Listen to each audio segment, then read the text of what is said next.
जनतेच्या न्याय हक्कासाठी प्रजासत्ताक न्यूज सदैव आपल्यासोबत।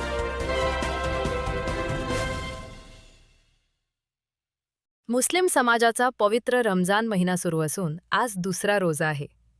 रोजा सोडण्यासाठी संध्याकाळी फळे व विविध खाद्यपदार्थांची मोठ्या प्रमाणात खरेदी केली जाते। यासाठी संगमनेर शहरातील सय्यद बाबा चौक येथे दरवर्षीप्रमाणे यंदाही फळे व खाद्यपदार्थांच्या हातगाड्यांचे स्टॉल मोठ्या संख्येने लागले आहेत। मात्र यंदा काही व्यक्तींनी चौकात आगाऊ जागा अडवून हातगाड्या उभ्या केल्याची चर्चा आहे। संबंधित व्यक्ती स्वतः स्टॉल न लावता ती जागा इतरांना भाड्याने देत असल्याचा आरोप स्थानिकांकडून केला जात आहे। त्यामुळे प्रत्यक्ष व्यवसाय करू इच्छिणाऱ्या छोट्या विक्रेत्यांना जागा मिळण्यात अडचणी येत असल्याचे चित्र आहे।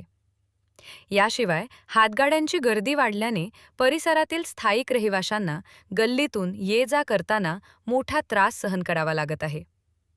हातगाडी धारकांनी व्यवसाय करताना रस्त्याचा काही भाग मोकळा ठेवावा, जेणेकरून पादचारी व स्थानिक रहिवाशांना अडथळा निर्माण होणार नाही। रमजानसारख्या पवित्र महिन्यात सर्वांनी समन्वयाने आणि शिस्तीत व्यवसाय व खरेदी व्यवहार केल्यास नागरिकांची गैरसोय टाळता येईल, अशी भावना स्थानिकांनी व्यक्त केली। आपल्या परिसरातील ताज्या घडामोडी पाहण्यासाठी आजच प्रजासत्ताक न्यूज 24 ला सबस्क्राइब करा आणि रहा अपडेट। तसेच लाईक अँड शेअर करायला विसरू नका। प्रजासत्ताक न्यूज सदैव आपल्यासोबत।